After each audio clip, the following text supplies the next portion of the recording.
So welcome to the Retired Living True series. Now I have the housekeeping out of the way. And today's topic is part 3 in our downsizing series. And it's the truth about the best solutions for liquidating the extra stuff. Does anyone have any extra stuff at home? We all do, don't we? Yeah. So my name's Brett Janelle. I'll be your host today. And I know we have quite a number of people who are here for the first time. So welcome if you're here for the first time. Hopefully you were given a binder when you came in. And the format for today is I have 3 panelists that are going to join me shortly, and I'll be asking them prepared questions on behalf of you, the audience. And if you have questions along the way, please write them down on your handout. You'll see on your handout, you have a place there to write them down. I'm not sure why I was hanging out over there. I'm going to come and see you guys over here. So write down your questions, and then roughly at 11 o'clock, we'll open it up to audience questions, and you'll have your opportunity to ask the panelists any questions that you would like. I'm just curious, who was here for one of the past seminars on downsizing, either the psychology of downsizing or the downsizing method? Quite a number of you. So for those who weren't, they're on the website. If you wanted to go back and watch the recording, because they kind of lead into today. And the website's on the schedule. There should be schedules on the table. But if you go to retiredlivingtrueseries.com, past events, it's up on the top right-hand corner. You'll be able to find the recordings of the last 2 seminars that kind of lead to this final part on downsizing. And so Annette Janelle, actually my wife, she spoke on the first one about the psychology. So what are the mental hurdles, the emotional hurdles that hold us back from letting go of items, and some techniques and tools to help us through that process if we're struggling. Who struggles letting go of items? Anybody? Only me? Oh no, there's a couple of people. So we all struggle letting go of things. Now my clicker's not working. And then the second one was the downsizing method that we use in our business to help clients who are downsizing. And today, more specifically, so that's the process, the 15 steps that we shared last month. But more specifically today, we're going to look at step number 12, which is basically solutions for liquidating items. So you don't necessarily have to be emptying a previous residence. Last month, we were talking about the downsizing process. But today, we're just going to focus on what do we do with that extra stuff, whether we've downsized and we have a house full of things we no longer need, or whether it's a case of we just have stuff we want to get rid of out of our lives and we don't plan to move. It'll apply to both. So if I could get my panelists to come up and join me, Kirby, Remington, and Debbie.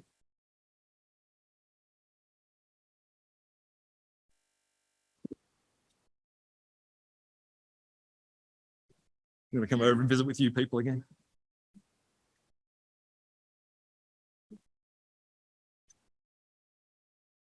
So welcome, Debbie, Kirby, Remington. Now, please take a seat. If you guys can just make sure you have your microphones on.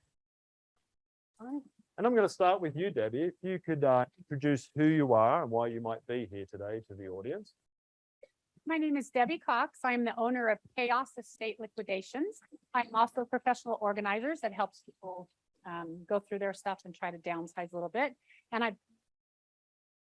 Thank you, Debbie. Kirby. Hi, my name is Kirby Yamagata.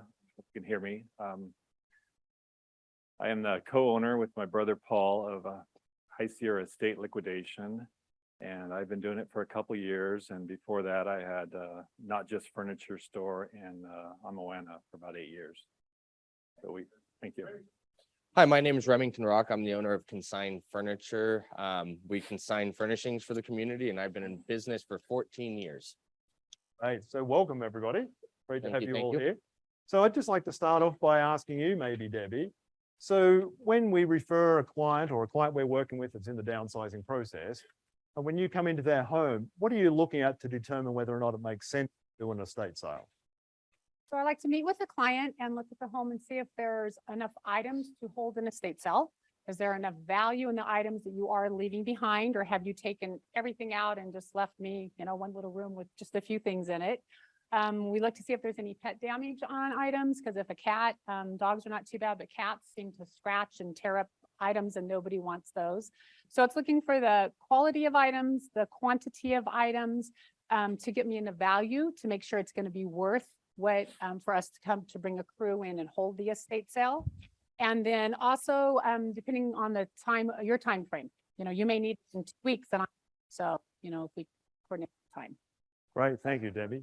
So Remington, if I've got an item and I'm bringing it into your store for consignment, what are you looking at to determine whether or not to take this item that I have? Well, basically, furnishings just need to be in good conditions, or home decor. We take home decor as well. So furnishings just in good condition. Age really doesn't matter to us. We move a lot of things that are older as well as newer.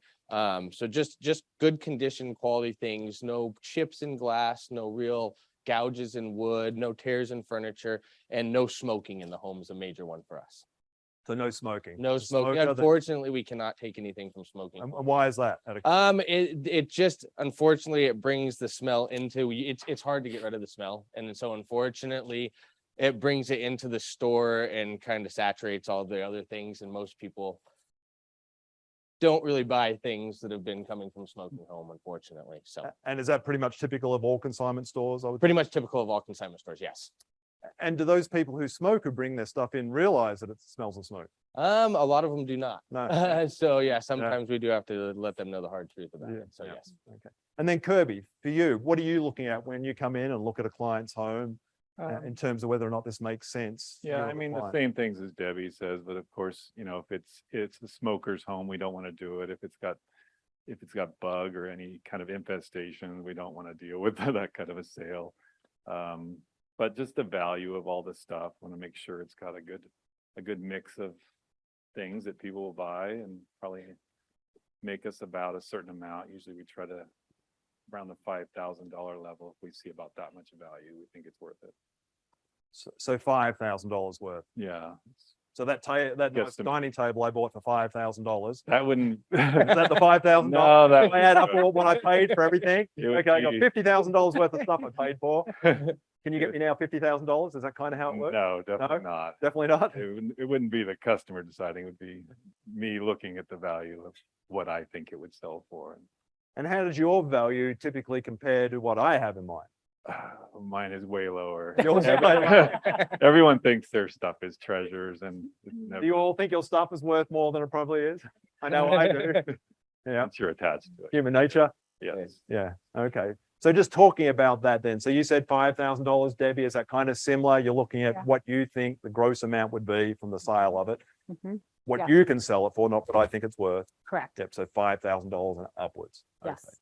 And then what about you, Remington? When I bring in my prized possessions to the store, is there a minimum value? So yeah, so once an item comes into our store, whether we pick it up or we have you bring it into the store there, we assess each item individually. We set a high price, which we start at, and a low price, which is an agreement not to go below. So we kind of have a range on where to sell. We do find there is a lot of sentimental value in some items. And unfortunately, but we do our best to maximize profits on both ends. It's a 50-50 split. So consigned furniture receives half the sale, the consignor receives half the sale. So we're doing our best, but it doesn't matter if it's one item or a whole house. We'll consign either way. Okay, so 50-50. 50-50 split, yes. If you sell it for $200, I get 100, You get 100, we get 100, yes. Perfect. And how long will you try to sell my item for that's in the store? So we keep items on the floor for 90 days. As of right now, we have a 97% rate of selling the item within the 90-day period. At the end of the 90-day period, we just send you a check for the gross amount of all items sold.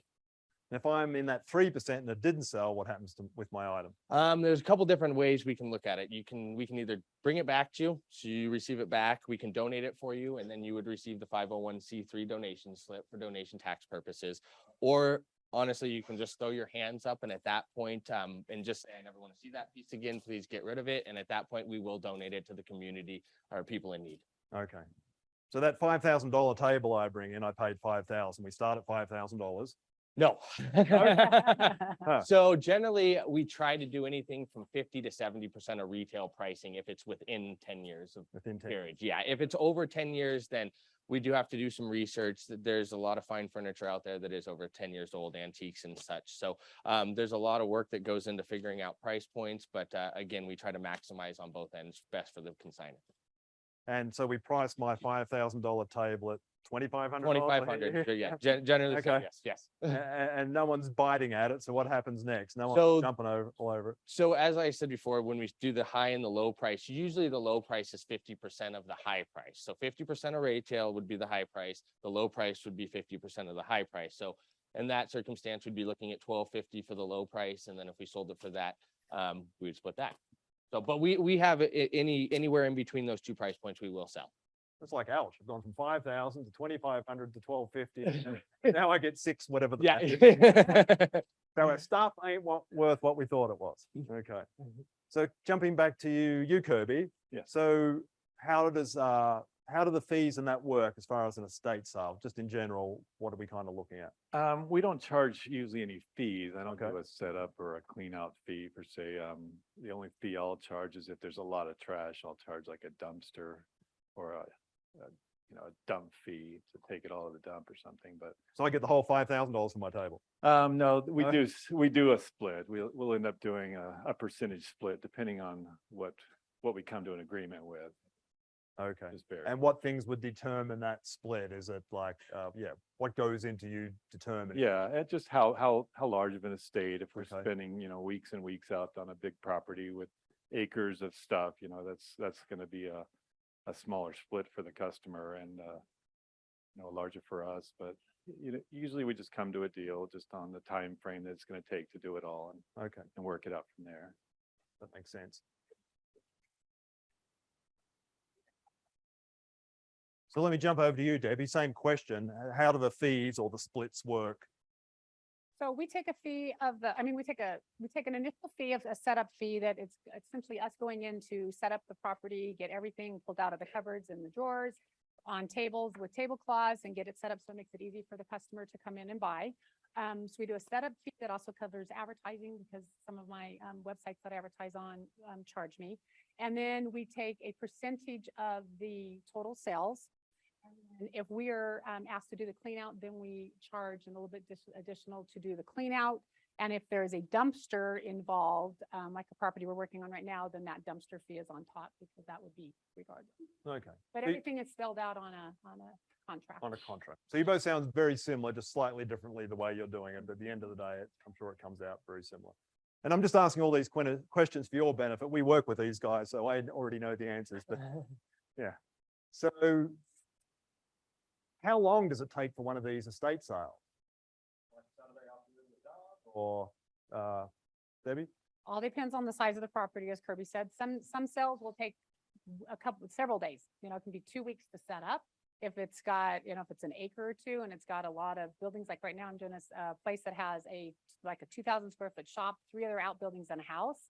We're doing it in 3 days to get it prepared and priced and ready to go for Friday. We then have the sale for 3 days and then we're done at that point. But it all depends on the size of the property, how many items are there. So it depends. If it's just a typical house, it's like 15 to 1,800 square feet. It can be done easily in 3 days. Okay, so I could call you and you'd be ready next weekend then? If my schedule is available, yeah. Is that likely? No. No? Is that likely, is that likely, Kirby? Well, actually, I've had a couple cancellations recently, so Okay. I'm more open right at the moment. Okay, But ours is a similar kind of situation. I mean, we just need a couple weeks normally to prepare, just get everything priced, get everything laid out on tables. Sorry. And it's just a little process to set it all up and then get it advertised. We want to get the most advertising we can and then have the sale for 1 to 4 days usually. Sometimes if it's a big property, maybe go into 2 weekends. thank you. So I hear what they're saying, but I'm not sure how do I say it delicately? When we call and we need the guys to come in and help a client, it's usually they're not available next week or the following week or the week after. Sometimes they are, but not rarely. I guess the point we want to make is you do need to plan ahead. If you're, searching out an estate sale solution of any type or a mover for that matter, now plan in advance. Don't think you can call just 2 weeks out and it's all going to be taken care of. Because time and time again, we've come up with people who have called us saying, can we help or can they help? Because we're moving, in 2 weeks time, and the answer is usually no, there's just not availability. So always plan ahead. As you probably know, has anyone tried to get any kind of result at the home, a handyman, a plumber, a contractor? Are they available tomorrow, next week, next month? Yeah, maybe next month. Yeah, maybe 2 months, 3 months out. It's typically the same with everybody. So just keep that in mind. So tell us a little bit how you guys price things, Kirby. Is it similar to what Remington does as far as probably not different, I would say. I mean, I look at all the things, and of course, it just depends on what it is. I mean, the higher priced collectibles, I might have to research and find out, what that should go for, and then I'll do like 60%, say, of what it's selling for online, maybe on eBay or whatever. But mostly it's just based on what I've done previously. You get a lot of experience on what a couch will sell for, or what dishes will sell for, china, whatever. It's just based on what you see out in the market. I go to sales all the time. I am a regular at everyone's sales, so I'm very up to date on what things are going for, and I just price accordingly. Great. Debbie, is it similar? Same thing. And are you pricing every individual item at the estate sale? Yeah, we do. So we'll do some bulk deals. Sometimes we'll have box. No, box will just go for a set price. Okay. But for the most part, I try to price almost everything now. Okay. And we hope to sell it over those 2 days or maybe 3 days. So how does pricing work? Remington, you mentioned how, we started at agreed upon price and then we go down, to 50% within the 30 days. How does that work with an estate sale? So Saturday we have the sale. What happens when? Friday, I usually start my sales on Fridays. Fridays is always full price. I don't dicker on Fridays. Saturday, we usually go down about 30-35%. And then on Sundays, we do half a day. And then that's when we're pretty much bottoming out. We need to get rid of the stuff. So we'd rather get you $1 for that item than $0, because you're going to have enough to donate anyway and get a tax write-off. So we still want to get you money for what's left. And Sunday's our day to make those deals. So just repeat that again. So the things that are left over come Sunday that didn't sell or whatever price reduction, what's happening to those? So after the sale, we then try to box up what is donatable and get it donated to a local charity. Okay. So reducing the price, again, as you said, is to move it First, to try to get it. versus us being stuck with it and donating it or giving it back to the client if they Right. wish. They don't usually want it. They usually don't want They've it. left it behind. You guys have already moved on. We need to get rid of it. Okay. Similar, Kirby? Very similar, but I try to price it so that it will move even from the first day. I mean, I try to keep the prices really reasonable. So even if resellers are buying it, they still find a good deal in it. I'm always haggling and bundling. People want to bundle things. So, if they have a box of stuff and it adds up maybe to $200, I might do 150, just something to give them a little like they made a deal and I made a deal. Okay.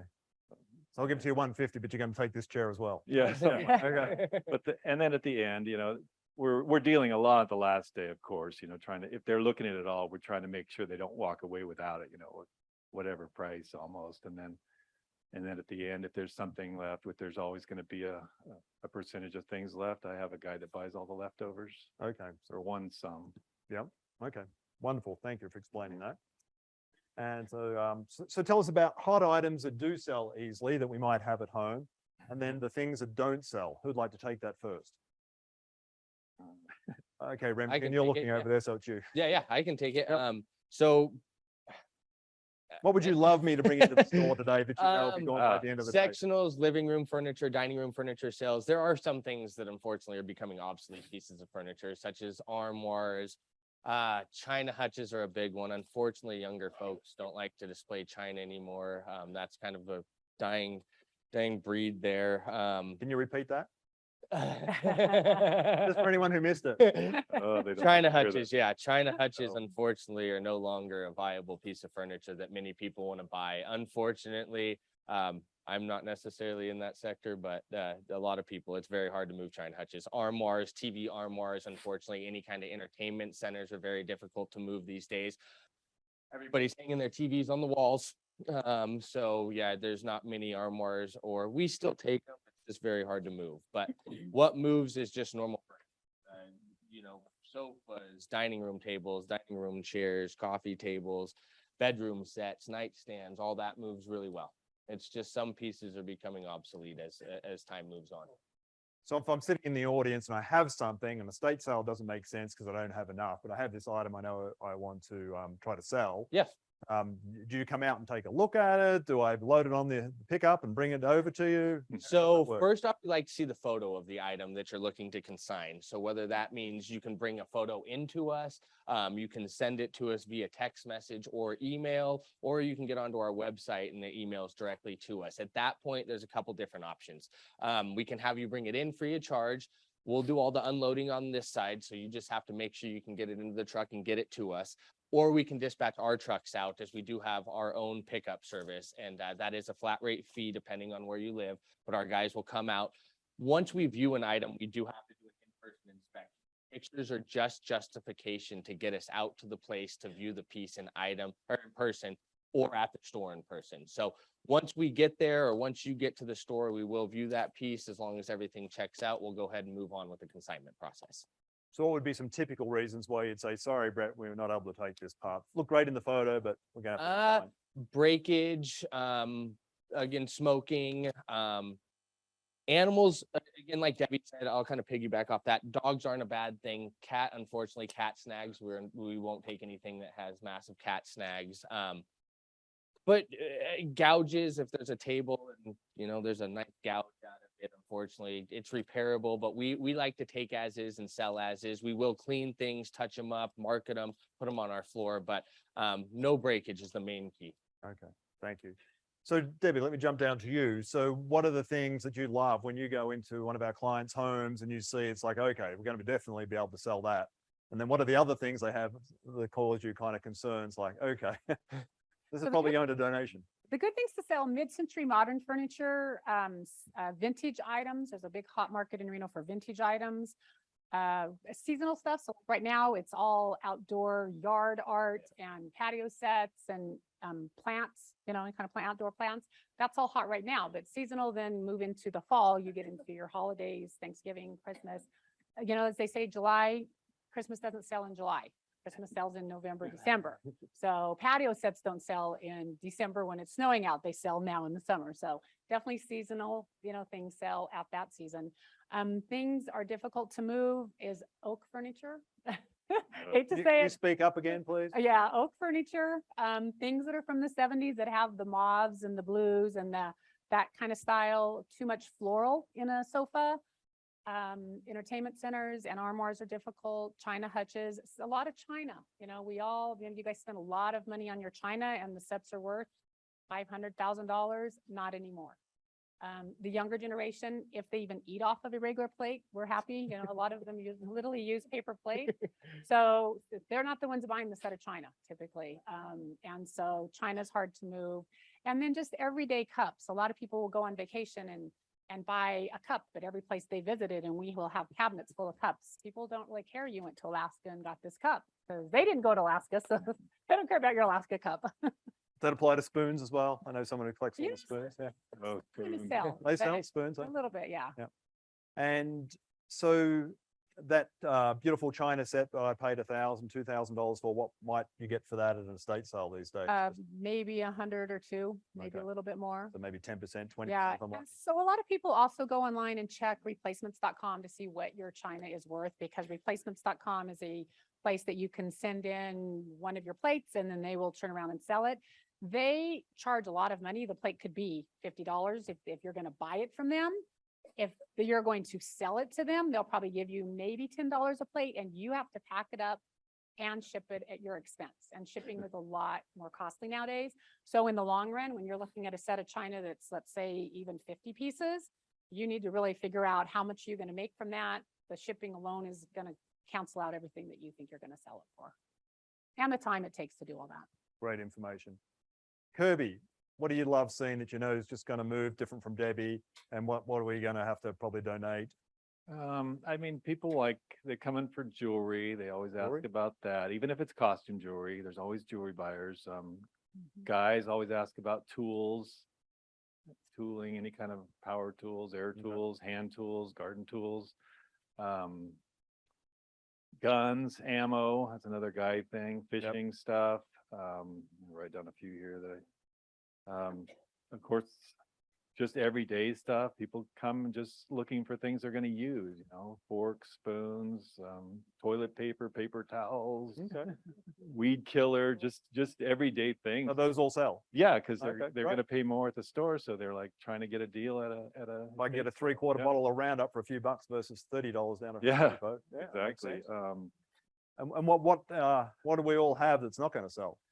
Well, of course, the China hutches, the big TVs or big stereo consoles that, or huge wood cabinets.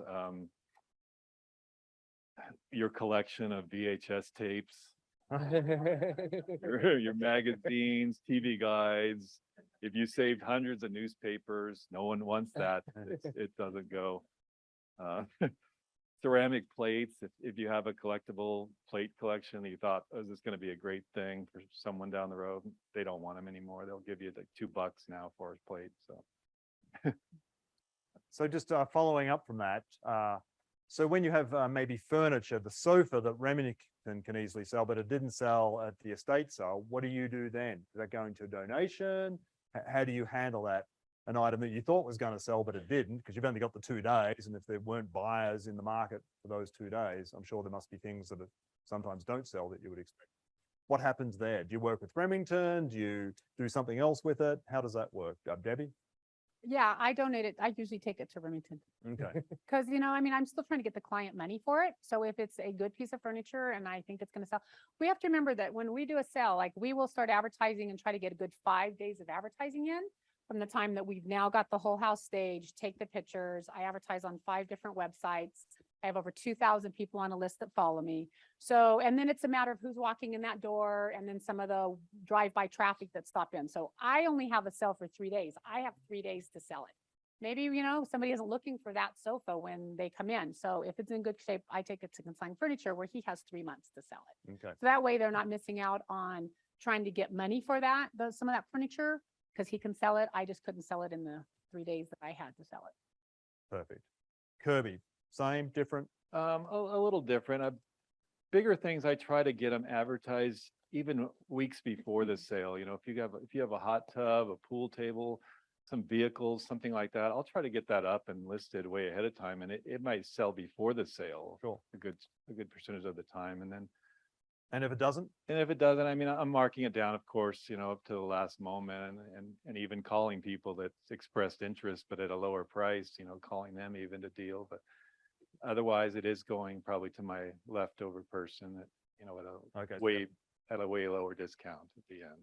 Who then might Unless the take it to customer consignment. wants it back. Yeah. I might even look at the. Yeah. Very good. Thank you. Sure. What about high-end items? So if we have artwork, that Picasso sitting at home, the Van Gogh, if we have something that, you see and it's worth a lot of money, it's probably not, I would assume, at an estate sale in our local market, no one's going to pay the $100,000 for my Picasso. So what do you do when you see something that you believe might have value, or the client says, this is worth a lot of money? What solutions are there for our audience if we have higher end items, whatever it might be? Debbie?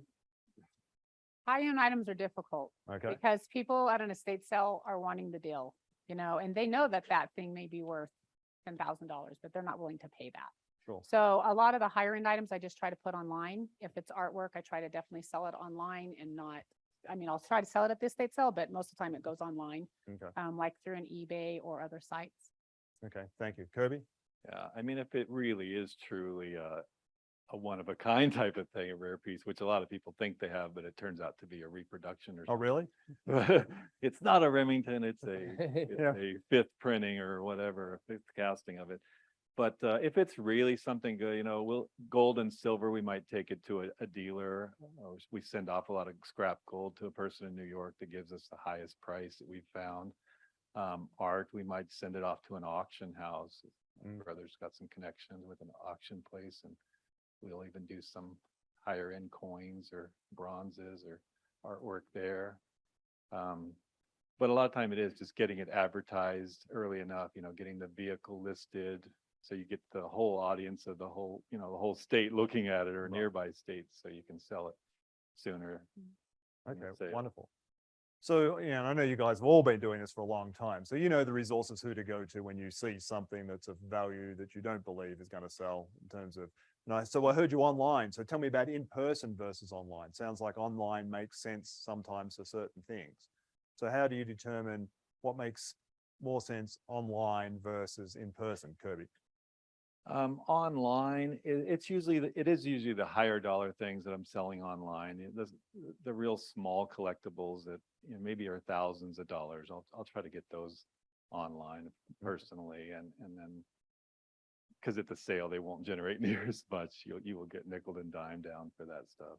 Okay. What about you, Remington? Is your store, is everything online? So yeah, Or is we it have just- a fully operational online store as well, so people can actually shop from home. If you have any questions, you can call in, we'll measure it, do all that good stuff. We find that a lot of people do shop online and then they come in to actually see and touch and feel the furniture before they make the purchase. So we don't put, we have our own website. We're a retail store, so Right. a little bit different than these other. Sure.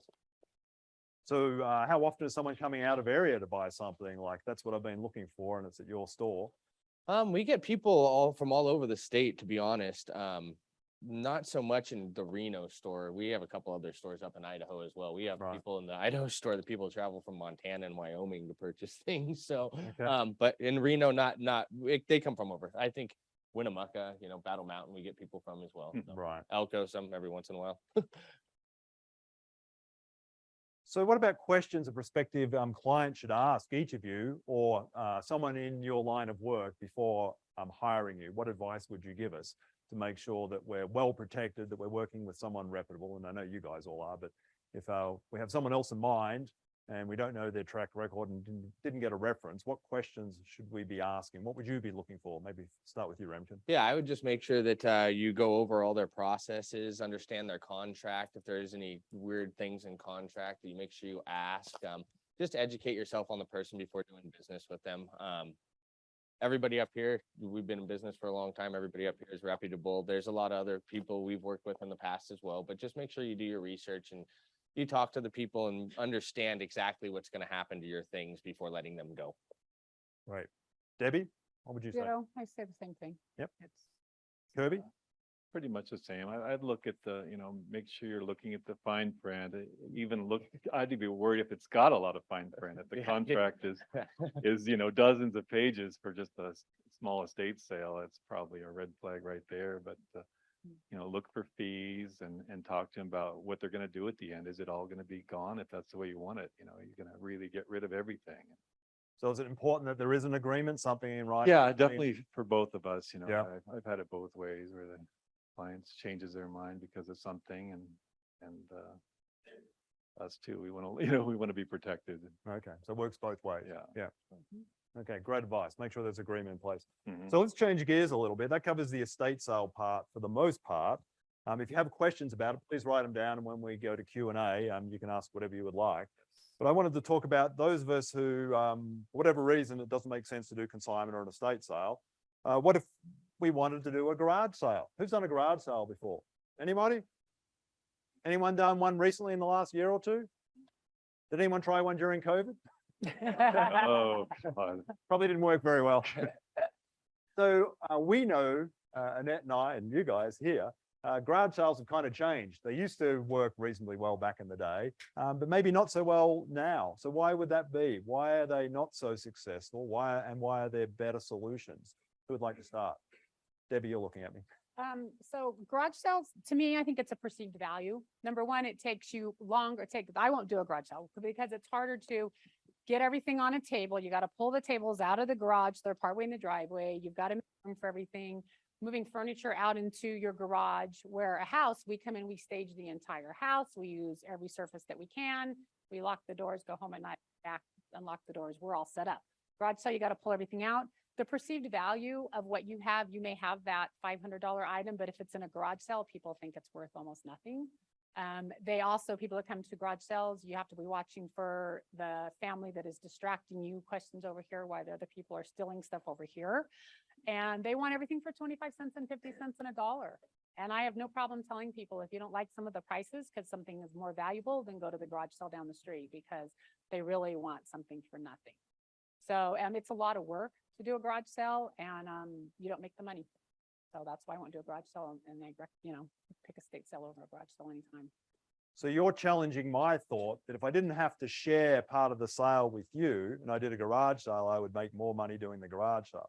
But you're saying that's bad thinking on my Yeah. part. Yeah, I'm pretty positive you won't. pretty positive. I'm pretty positive Challenge too. is on. Yeah, challenge is on. Who's going to do better? No, I know you'll do better than me. And it's a lot of hard work. Yeah. Kirby, do you have anything you wanted to add to that? Yeah, it's a lot of the same stuff, but even if you try to do an estate sale yourself, I mean, you have to go through all this stuff. You have emotional attachment to everything you're going through, where we're just doing this on a regular basis. So we don't have an emotional attachment to all this stuff. So we can go through and price it all very fast, get it laid out. We have like 50 tables we could put out. We have moving trucks, we have signage, we have all that stuff that you would have to start from scratch basically to do. So it would be a big challenge for you to do something like that on the scale and to deal with, having the staff and dealing with watching all the people. It's a big undertaking that I wouldn't recommend unless you've done it a lot before, or you have family that have done it. No, great point. So I'm just curious that you brought that up about pricing stuff. So I just assumed when I do my estate sale at my house, I'll be there alongside you pricing everything because I know how much I paid for it all. Wouldn't that be helpful to you? Not at all. Unfortunately, we do not want you around. We would never get Can you done. say that right. more loudly? Just speak up a little bit, Kirby. We do not want the family around while we're pricing, or we would never get finished. It would, The owner is not allowed to be there. no, definitely not. It's Even in my at the sale. contract, not allowed to be on premise. Friendly, and you'd let me be there. No, No, the same thing. I'd get in the way and it's and have clients decide to do that. That's why it's in the contract. You Yeah. can't be there. And if they insist on being there, what is your typical? Well, we won't do the sale. Yeah. You hear that? If you want to be there while the pricing is Debbie's going to leave, you're in violation of the contract and she can't do her job. Same with Yeah, we Kirby. just So, can't get the job done. because as they both said, it's emotional. We all know how much we paid for something, and then to be told instead of it being $1,000, you're going to get $100 for it. That's kind of hard to hear. Yeah, it's just the reality that people just don't want our stuff. Or that people don't want our stuff. Yeah, so your kid. Yeah. Save it all for your kids. They won't want it either. No, they won't want it either. So we covered that. What about just selling stuff ourselves online? Any guidance there? Remington, why don't I just put all my stuff on eBay, Craigslist, Facebook Marketplace? So sometimes it makes sense, sometimes not. Pros and I cons? wouldn't suggest it. I would kind of piggyback off them. Same thing with garage sales. I mean, unfortunately, you might know what you paid for it, but you don't have the education on what it's worth today. So you might not be able to maximize the profits. The biggest thing I would say with online sales such as eBay or Facebook or anybody coming to the home is safety. I mean, that's one of the big reasons we open consigned furniture with the safety factor of people coming to my home and wanting to buy something and it was a little sketchy situation. So it just gives you more perceived value to put it into a retail setting. We're educated. We do this for a living. We know how to price things. We know how to maximize profits for you as well as ourselves. So people do it all the time and they're successful. We get told all the time, oh, I think I can make more on my own. And unfortunately, we see those people back in 30 days and make it work. So it's kind of the same thing with the garage sales as online. Kirby? Yeah, I mean, I wouldn't recommend it. I mean, if they've done it a lot, if you have a regular eBay account, maybe you can sell some of your things that way. But as far as meeting people in person, it's pretty risky. Craigslist, Marketplace, any of those places, and they want to meet you. I mean, if you do it, I'd say just be safe, do it in a public place. If you're selling your car to someone, don't do it at night, just make sure you're being very careful about. What do you mean by a public place? I mean, don't have them come to your home? Probably not. I mean, if you are, doing that, make sure you got, more than just yourself there, or you feel pretty safe about it. It's, during the daytime and you have your open garage and you're not taking them into your house by yourself, just be very careful, especially with payments too, don't let them give you a check that you don't know anything about or try to do some kind of money order that you don't know if it's legit or not, just. Definitely scammers out there. There's a lot of scammers. Yeah. And there's a lot of no-shows too. So you're dealing with, A lot of what? A lot of no-shows, people that just say they're gonna come and see your stuff and you're waiting and you do all this extra stuff, cleaning it up, getting it out in your driveway or whatever, and they don't show, and you're like, okay, it's a waste of my time. Frustrating. Yeah, Yeah. very frustrating. Debbie, anything you wanted to add to that? Yeah, I agree. I wouldn't necessarily, I would steer you away from doing that, but also be aware if you do it, not if you can, if you know, if it's a piece of furniture that's in your house and you like can't move it out of your house. Make sure there's other people there, and then just be aware that they're not like scoping the place out, looking around, maybe come back when you're not home to be sitting across the street watching when you leave so that they can rob you. Because we've all heard those stories, and you know, it's been because they've been inside the house and saw what was there and thought, oh, I want some of that instead of just the piece of furniture that they supposedly were looking at. We lose our sound. We still Still here. in and out. Yeah, it's Okay, kind of we'll talk louder. talk louder. Yeah. There's something you said I wanted to follow up on. Is it time consuming doing it online for those who haven't done it?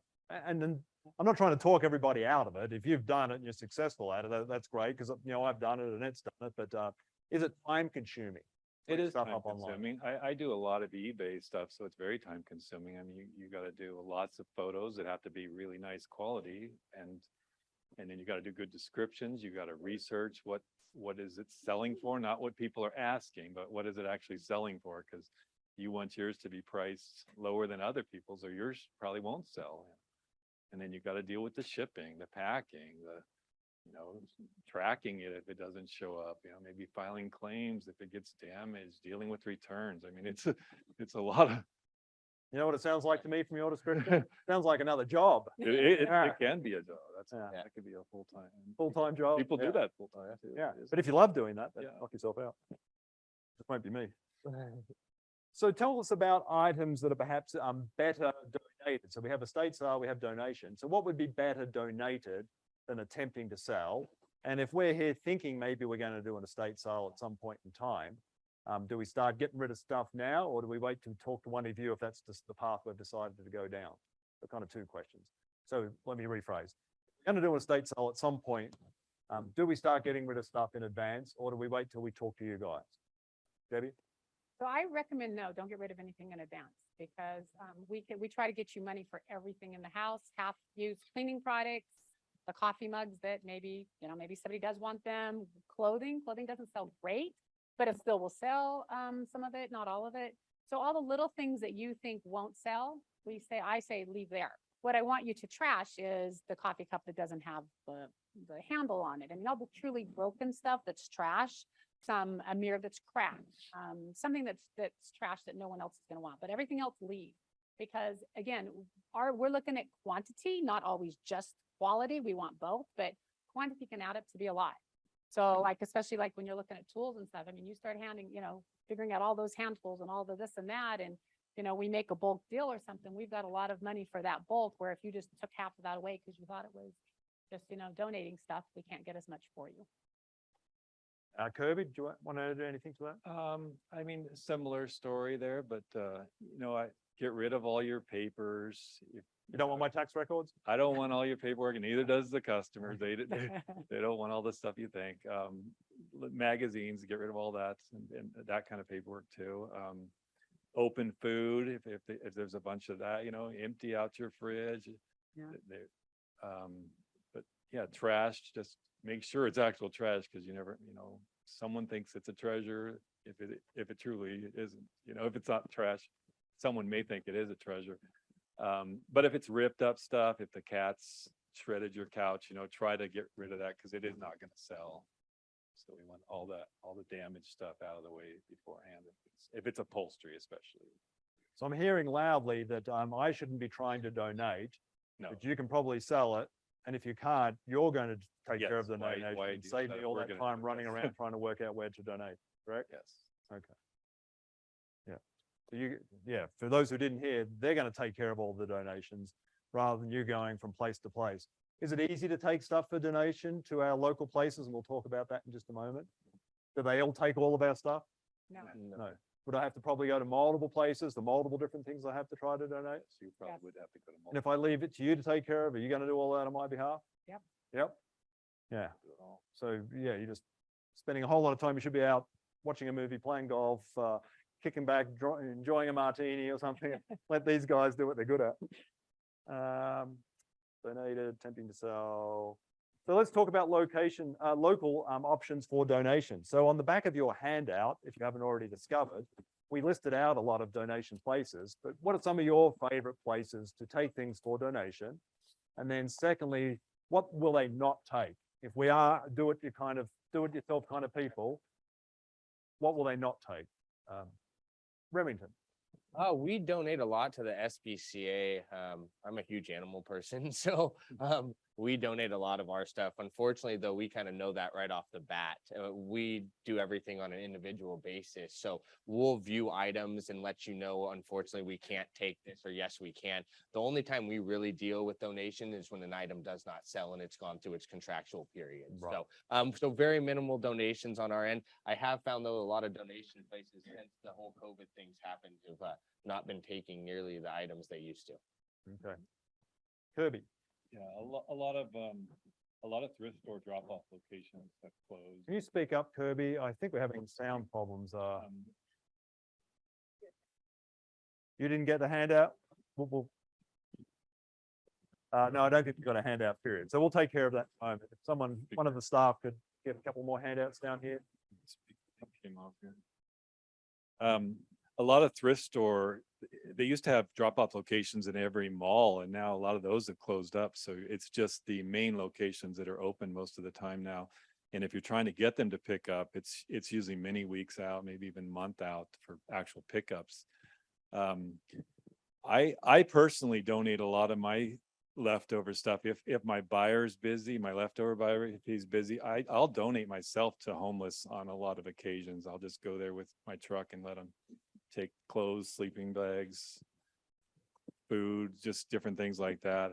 Otherwise, I'll go to Catholic Charities, Assistance League, Savers, different places. Habitat for Humanity is a good one for like cabinetry and sinks and toilets, things like that. I know. Do we have all of those on the handout? I heard BCA.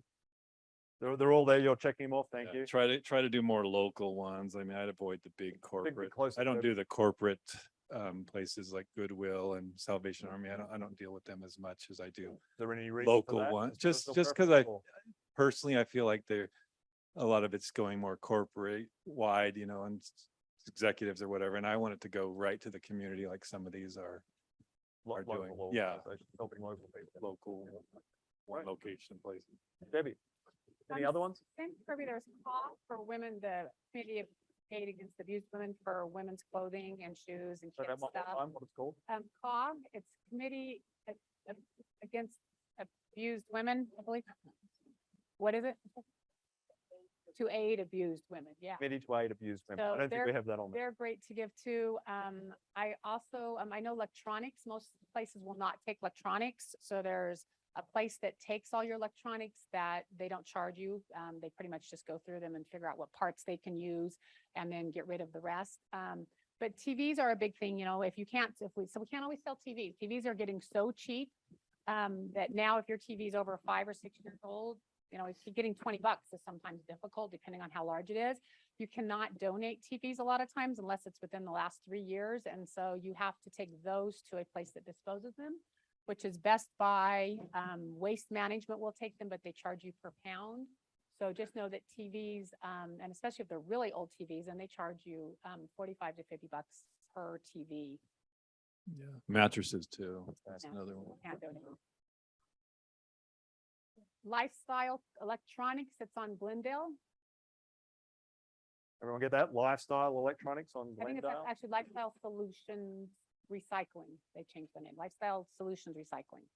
Sometimes they have recycling events for electronics too. Get rid of your old copiers, faxes, computers. But they do charge you for that too. Computer's a great place to go if you have a computer and you don't know how to scrub it. It's older, you don't want your personal information out there. New to you computers takes them, they will scrub the computer. They a lot of times will just get rid of the hard drive and destroy it. And then they replace the hard drive and will use the parts, and they do computers for underprivileged people. Underprivileged, those in need, disadvantaged. Right. new to you computers. It's on the corner of It's on the list. Glendale and McCarran, You should find that one on the list. not Someone's Glendale, I'm sorry, Greg and new to McCarran. your computer. Thank you, Davinia. Yep. The one that's missing is the lifestyle solutions. That's not on the list. So They're hopefully one of our team wrote that down, lifestyle solutions, because, Yeah. thank you. Lifestyle Solutions is on Glendale. So anything else our local places will not take that comes to mind? We said mattresses, TV, certain electronics. What else might we have at home? They don't want our tax records or our old magazines. Shred those. Shred those, yeah. That's a good start. Yeah, there's shredding companies too, to get rid of all your stuff that you don't want in the trash. Yes. Yeah. And I can't think of those, but I know at a previous seminar, we gave out a list of, shredding places. And we microphone? Oh, background noise. You have the microphones up the back. I gave them to Alexis.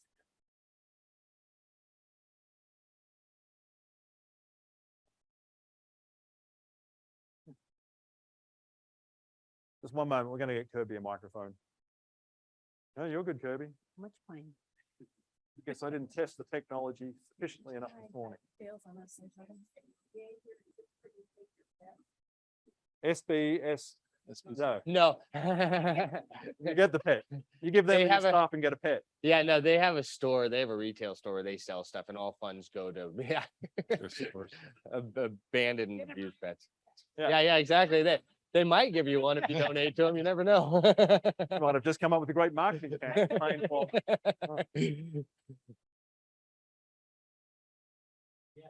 So they're close to the community, I think, as of right now. They still deal with us.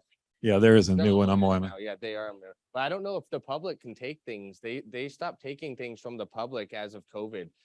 So we've been talking to them. They still come to our store and take stuff from us. They're still trying to get back to public donations. So, but we do a lot of Catholic charities as well. So it's a little bit different for us because we donate ourselves. So I don't really have any good recommendations on where the public can take their stuff. But you just brought up a great, along with someone in the audience. If you are going to donation, please call and check ahead, A, that they're open and still in the same location, and B, that they're going to take whatever it is that you have. So maybe last month they took whatever it might be, but now they don't because they have too many of whatever that item is. They have too many armoires or too many doors that haven't happened for humanity or whatever it might be. It always changes because I know I've been there. It's like, sorry, we're not taking any more. Look how many we already have. Yeah. During COVID, SPCA would come to your house and pick up furniture items, if you sent them a picture. Yeah. And they would go, yeah, we're interested. They sent out a truck 3 different times, so I had to pick up. Good. Nice. Yeah. Thank you. Nice. So anything we've missed that we need to share with the audience before we open it up to questions and answers? Covered most of it? I think we'll just go to that. But just before we do, 2 things. Upcoming events. So we have 2 seminars coming up. July 21st, The Truth About Choosing a Retired Living Community. So that will be next month on Thursday, same location. Did anyone do the bus tour? We did a community bus tour, I guess 3 or 4 years ago. Was anyone on that? Was that a fun day? So the community bus, what's that, Bobby? It was tiring. Yes. Too many. So we're going to do another community bus tour. So if you come to the seminar to learn about the different retired living options here next month, you'll have the option to sign up if you would like to do a bus tour of a number of our communities here in the area. So we'll all get on a bus together and we'll go around several communities. They'll serve us lunch and maybe breakfast and we'll get the tour, ask all of our questions. So it's just a great way to learn about options. So next month, we're going to learn about the options. And then if you'd like to see them and touch them, we'll have a bus tour maybe a month later, but you'll need to be there to sign up. And then on August the 18th, we have The Truth About Paying for Retired Living. And then there's something else I was meant to see. I need notes because I forget. Yeah, next seminar. Oh, also, can I do a plug, a shameless plug for our business? I'm going to anyway. So we've been really busy helping people downsize and move, and we could really use some help. So we're looking for help for people in the resettling process. So as we take a client through the downsizing process, the last part of it is getting our client settled in their new residence. And that means unpacking all the boxes, putting everything away, putting pictures up, just having the home perfect. So when they come back at 5 o'clock at the end of that first day, it feels like home again. So they've moved from wherever they were to the new home, and we've put everything away. All the boxes are gone. So we need help on that part. So if you know of anybody who is organized, that likes to help people, who likes to make things look nice, knows where to put the knives and the forks and the plates, and not get it all back to front, yeah, come reach out to us because we need more help. So that's my shameless plug. So questions. So I need 2 mic runners. I think Debbie, you're going to come up here and join me as a mic runner, and so is Melissa. If you guys can come up front, and Debbie, if you can just introduce who you are. You're going to take the left-hand side of the room for questions. So we're going to bring the mic out to you if you have a question. But Debbie, first, just introduce who you are. I'm Debbie Wood. I'm with Flagstar Bank. I'm a mortgage lender, which includes doing reverse mortgage. Great, thank you, Debbie. And down here we have Melissa. Yes, hi, Melissa Hartman. I'm a legal assistant paralegal for Schultz Law Group. We specialize in elder law, estate planning, trust, wills, powers of attorney, you name it, we do it. Yep, both Melissa and Debbie have tables out there if you want more information. So if you have a question for our panelists, start by raising your hand. And I see a lady down the back jumping up and down, waving really. So we'll start over there. And then on this side, you have someone already, Debbie? Yep, okay. And then we'll just go from side to side. Hi, my question is, if we've already gotten rid of most of our good stuff and we've just got junk and what I walk into the garage and I see a full garage full of junk and I just turn around and walk back in the house. So I need someone who will help organize a junk yard sale. Is there any such a creature? So we have junk. What would be the best solution? I hear in the audience, Junk King. What would you guys as professionals suggest if we believe there's no value? How do we get rid of all the junk? Well, do you want to get rid of the junk or do you want to sell the junk yourself? Yes, no, I just want to get it out of, I'm willing to put tables out in the front yard and say free, take, but I would need someone to get me over my mindset of being able to get the stuff out of the garage into the yard to be able to, I need manual labor to help me get stuff out. I mean, I sometimes will come out to people and do that for them. But there is a charge to do that. Oh, I mean, sure. It would be, Yeah, and I don't mind that. if I do a clean out, just, I do that for realtors. They're dealing with some family members from out of state and they just want me to come in and empty the house, the garage, storage unit, whatever it is. I'll come out and look at it and give them a price just to take everything away. Okay, yeah, okay, Yep, I'll maybe be in touch.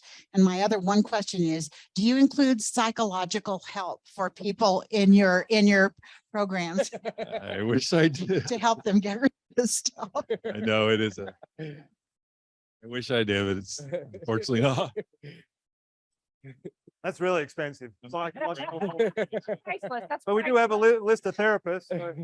So, over to this side. Yeah, and please just keep it to questions, not comments or feedback. Sometimes we get off track with everyone wanting to share information. We can do that in the last 5 minutes, but yeah, we can just keep it to questions for the panelists. I'd appreciate it. Okay, yeah, for the estate sale, excuse me, estate sale people, do you ever go to people's houses and pick things up to bring them to the estate sales? In other words, we have some items that might sell at an estate sale, but we don't necessarily want to have an estate sale at our place. Great question. Who would like to take that? Debbie? I have done that in the past. Right now, I don't really have any way of doing that because I don't have any houses that are empty enough that I can take some things to.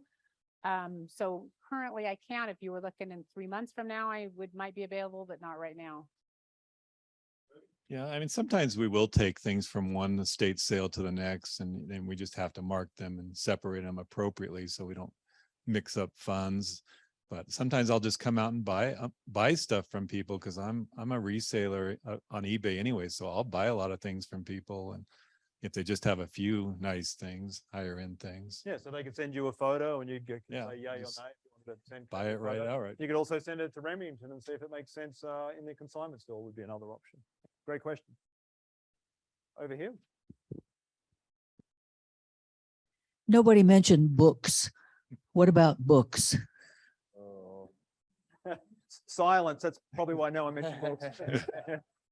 Any solutions for books? Yeah, I mean, we'll put books out at the sales too, but a lot of times they don't sell. But if it's nicer stuff, I mean, there are book collectors going from sale to sale, scanning barcodes and seeing if they have value and buying them from you at the state sales. But there's always a lot of leftover books, and if it doesn't go to one of my leftover guy, it'll go to like grassroots books, and they'll give you, Grassroots books. yeah, option. they'll give you like pennies on the dollar, but Yeah. they'll take them all. So grassroots books, is that on the handout? It is on the handout. Yep, thank you. Anywhere else the books in town that we're aware of collectively?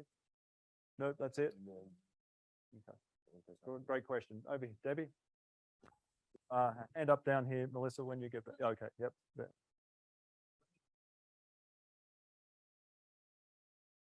I mean, can you tell us about the tax implications? Are we paying a tax when we sell it? Are we getting money back in the tax? Also, in the estate sale, are we getting tax? Great question. So Sell for the and charge tax on that, are we getting tax at the end, getting, or is it just, you sell for 400, we get 200, we get 200, are we reporting tax? So there's no tax reporting. We don't send out any tax reporting slips for you to report that income. As of right now, it seems like there's a new law on the books that might make that a little bit difficult. But as of right now, no, it's a flat rate. Sell it for 400. We send you a check for 50% of the sale at 200. So no tax implications. We do as a normal, we battled with the state as tax was already paid on the items that we sell. But unfortunately, they looked at us as a retail store. And so we do charge if you're buying from us, there is but that just goes directly off the top. So obviously, if it's a $400 sale, tax would say bring it to $429. That $29 goes directly to the state. So we just cut it at the gross, at the net sale, and then 50-50 the net. So Thank you. Same question for an estate sale. So we charge sales tax, and again, we just pay, like we charge the customer, we pay it off, so you aren't affected there. But I think it's actually a tax, you need to ask possibly Melissa that on, so like I always recommend, like if it's a trust, if the check is going to the trust, that when I'm paying you, make sure what, tax implications, I can't talk, sorry. So, because sometimes if you get a lump, you're going to get the lump sum from me, that can be taxable. So I'm not sure, you would have to ask an attorney on whether, because you're going to get the check, and I just don't know how they treat that. And are you looking at me, Melissa, because that should be for the CPA to answer? Or do you know? I think probably so, or you can Yeah. ask Rich. I Or can Rich, find yeah. out.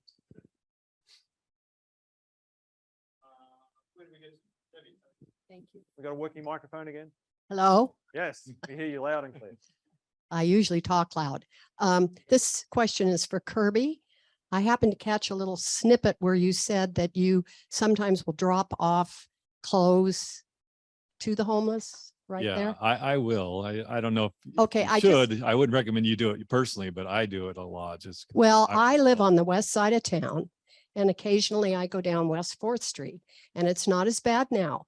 But I'm telling you, when I have garbage bags full of clothes or even food, which I understand we can't do food, that's, anyway, I just thought, why can't I just drop it off at these people's places? But is it illegal? I mean, I've heard of it. can you just, I have done it a lot. And I mean, I've probably done it even 75 times or more, and I've never had any legal issues with it. But that's just me personally doing it. And I just feel like it goes right to the people that need it the most that way. And I'm willing to take the chance, at least for now.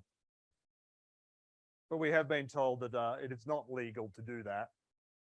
We have been told it is not legal. It's not encouraged and it's not legal. However, just don't get caught, I guess. Ask for forgiveness. Sorry, I didn't know. I won't do it again. Yep. Yeah. Yeah, no, it's great to help people. So yeah, just be careful. Obviously, law enforcement and the city are concerned about everyone just dumping stuff off, and suddenly there's bags of becoming a mess. But yeah, just do it smartly and yeah, help people. Back here, and then we'll come to you, sir. I have an app on, this is for the estate sales. I have an app on my phone that if I take a picture and it gives me similar items and it prices them. So I can take a picture of the hutch that no one wants and the china in it that no one wants, and it'll give me approximate prices. Have you used those, and are those prices anywhere within the realm of reality? You know, I think, I don't know where that app's, I mean, same thing as kind of looking up on eBay. I mean, like antiques sell great in the Midwest and the East Coast. Antiques don't sell well in Reno. Some will, but not a very good market here compared to other places. So I think it just depends on, again, we're kind of experienced with what the market value is. We know what the people out there are shopping for and what they're willing to pay. So again, that might tell you that china hutch is going to sell for 400, but is right. That's an average. And I believe that's an average on all items sold through that they see. Are you using the Google app or something like that? Yeah, there's numerous apps out there that do that, but they're taking a lump sum of everything that they see on their app and just averaging out a price on that piece. So it's not necessarily viable pricing all the time. Like Debbie said, it's all in the market value too. I mean, we live in Reno, so like she said, antiques aren't nearly as hot here as they are in, say, San Francisco, New York area. And I can't speak for all of those, but I've played with a couple of those, and they're aggregating the for sale price, the listed price, what all of us want to get for our hutch. We all want $400, but it's not what hutches are selling for at $100. So it's like, yeah, the asking price. Like on eBay, you can put something in. It's like, oh wow, someone else is asking $1,000. I guess I can get 1,000. But if you click that little button on eBay that says sold, and you see it sold, actually they're selling for $100. There's just a lot of people who want their $1,000 that they bought it for. So yeah, I don't know if that's very helpful. Over here, Debbie, and then we're coming to this gentleman down here. This question is for anyone. I understand that nobody wants or certainly will not buy equipment, exercise equipment. Am I left with disposing it? And how do I do that? Such as in what? We consign numerous treadmills, bikes, elliptical such, and they sell quite well. Treadmills, rowing machines, bikes? Yeah, we actually put them on. You will sell them? Yeah, definitely so. Oh, Yeah, we will put them on consignment, and they actually sell very, very well. whoa, great. Thank you. You're most welcome. Oh, we have at least one happy attendee.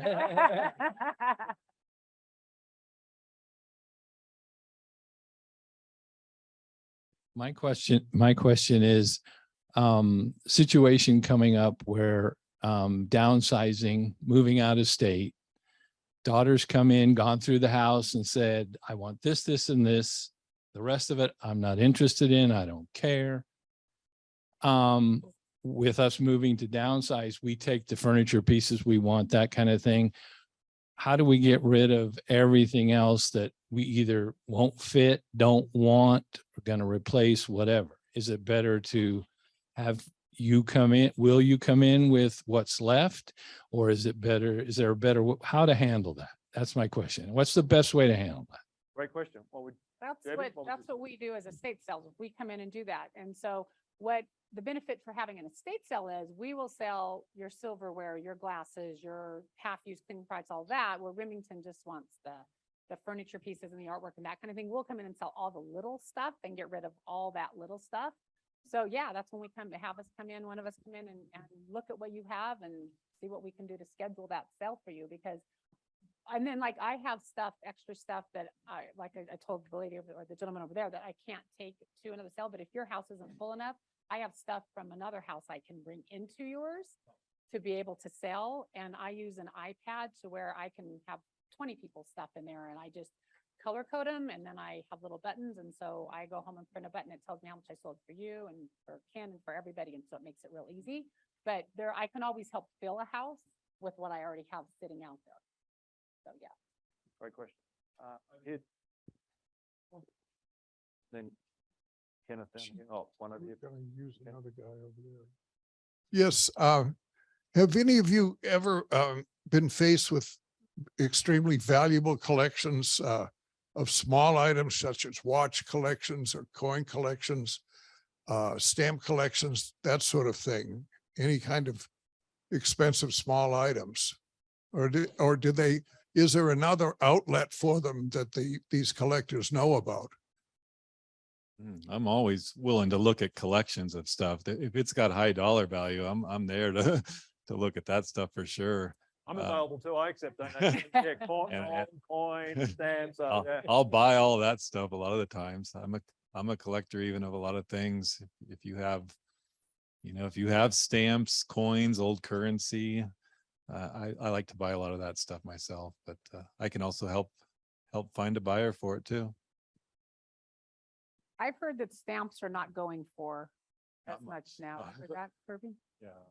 They're, like if you're. Some things went good during COVID. A lot of collectibles went up, but now it's starting to go down again because people got back to their life.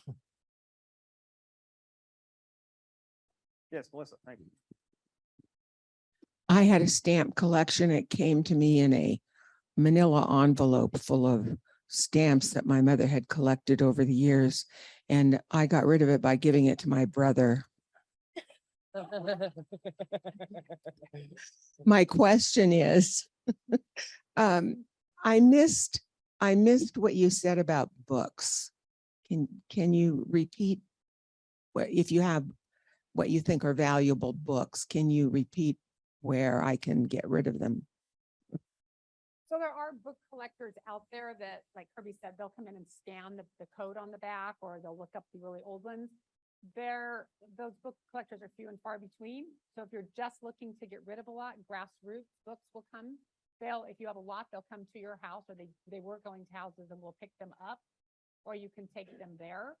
You can also donate them to some of the places. I know St. Vincent's takes books.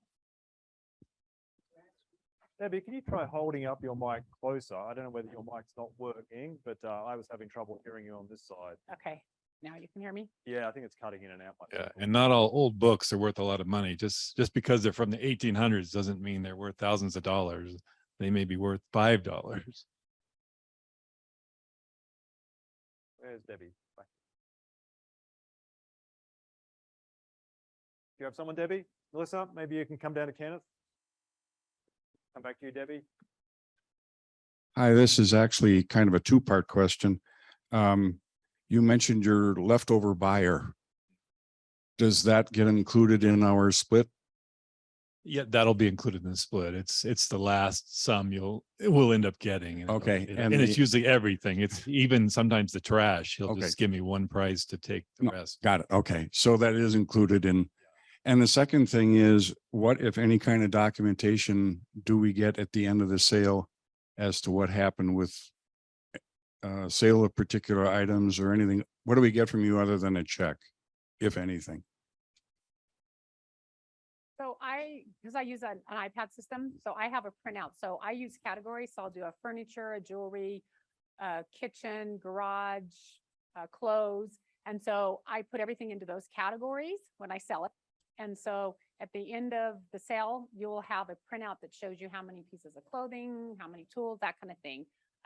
So it has it all down.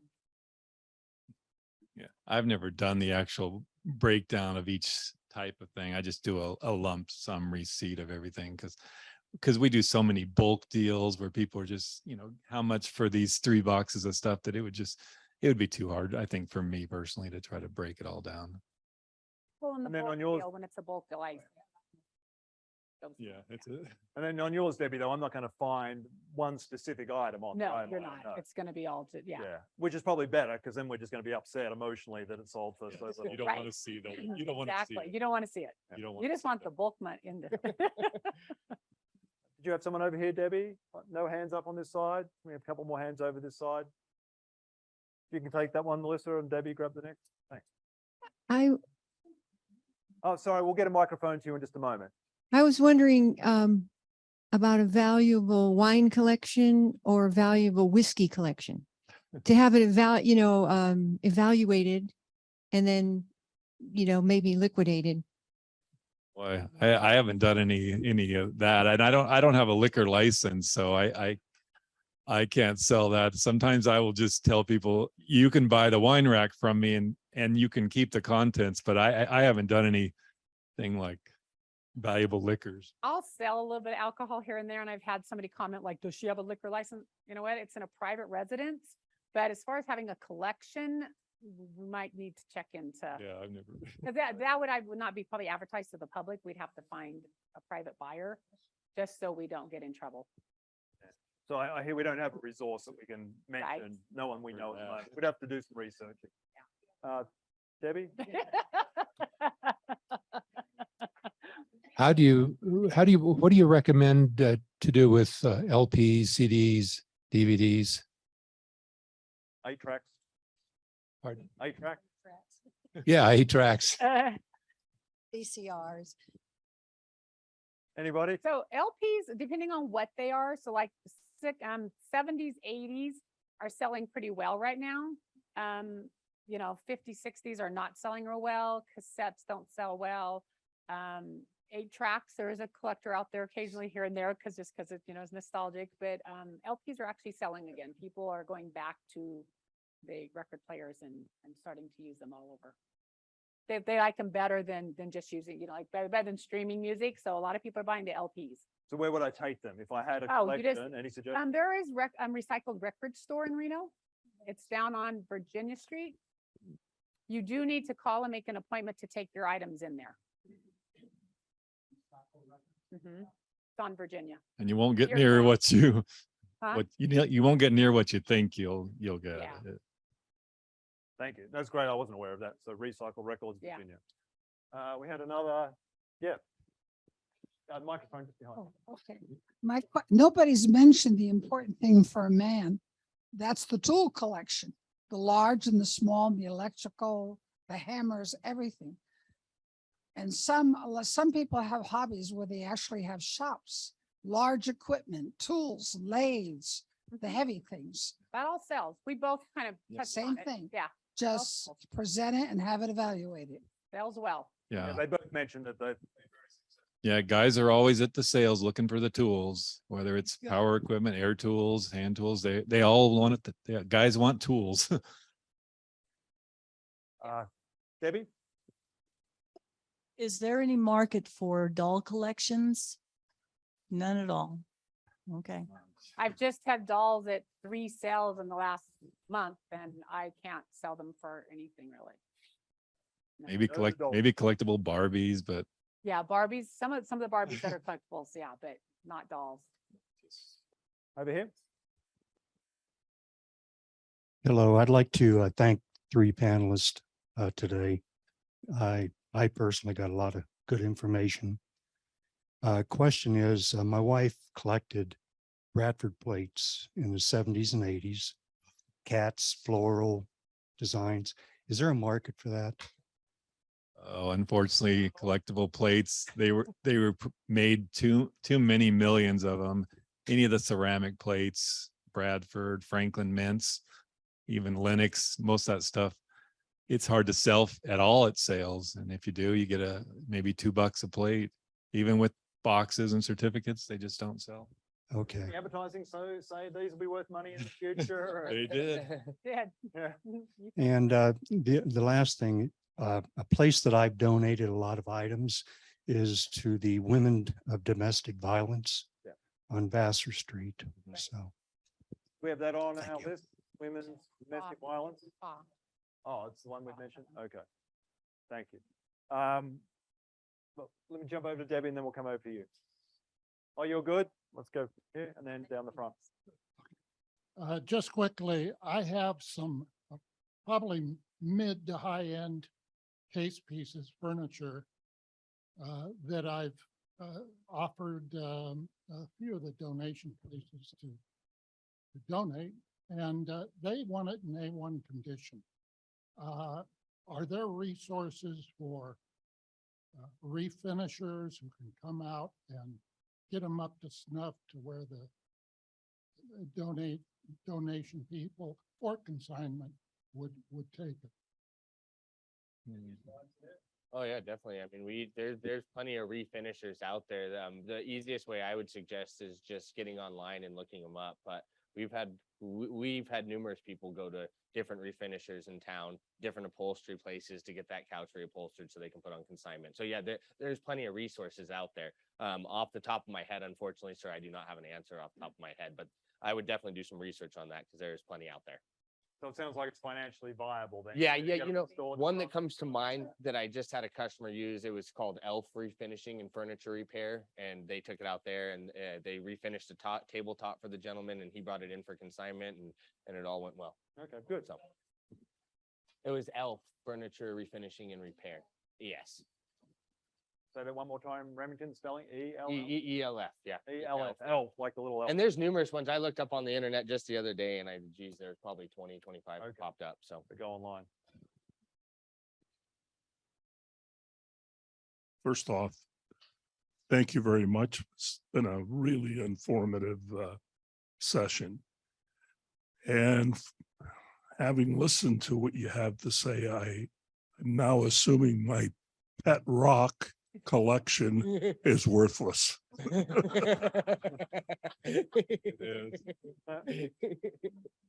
it's valuable to you.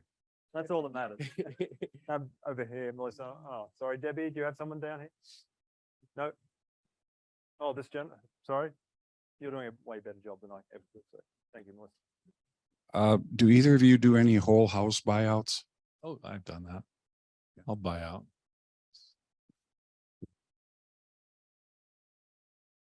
That's great. You've helped us several times. Take all of it and we'll Take it all. Yep. Is there a market for antique tools? Market for antique tools. Yes. Any other last questions before we wrap up? Over here. Lots of great questions. I just have. Do any of you know of anybody that, or a place that, I have a number of VHS type tapes, those kind of things. You just hold the microphone close. Those kind of things, VHS tapes, that kind of stuff that I do want to keep because they're all pictures of my daughter growing up. How do is there some place or a method online or some place that I can go to get those converted? yeah, Legacy Box. Legacy Box is what it's called. I actually just did it myself. We cleaned out, yes, we actually cleaned out my grandfather's house and I found they do slides, VHS tapes. It does get pretty pricey, but they will turn it into a digital form any way you want, whether it's a DVD, a download that they'll send you. So yeah, they seem to work well. We just did a lot of slides and sent them to them. You mail it to them? Yeah, Right, they send you a box and then you just place all your stuff in there, tag them, send it back, and then they just send you a DVD or whatever format you would like back. Is there software available in the marketplace to do this yourself? There must be. There probably is. There probably is, to be honest. I'm sure there is. Legacy Box. What's that in it?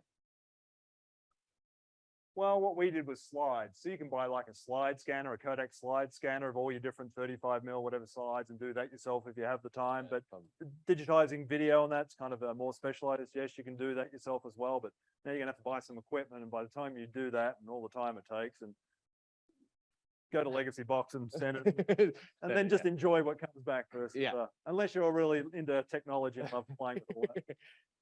Yeah, definitely try to digitize the photos because it's always sad for us to see them at the sale.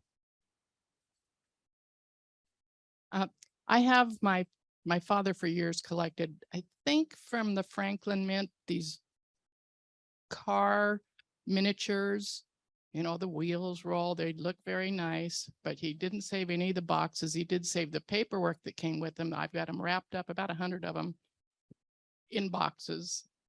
Are they sellable or worth anything? They're a little bit better than the plates. Oh. Than the collector plates, but yeah, not real valuable. Probably have to see them to really Yeah. put a value. Yes. Getting back to the crystal and China and related items, there's no market for that. Who could we donate it to, if anyone? There's no market. Who do we donate it to? You can China. donate it anywhere. Yeah. I mean, most donation places will take all of that. So that's not, I've been able to donate it to most of the places we've mentioned. Yeah. Yeah, so just call them on that list and yeah, more than likely one of them will take it. And some Right. crystals, So- some crystal is worth a lot. If it's Waterford, or, marked crystal, it could be worth a lot of money. It's the unmarked stuff that usually ends up going to the thrift store.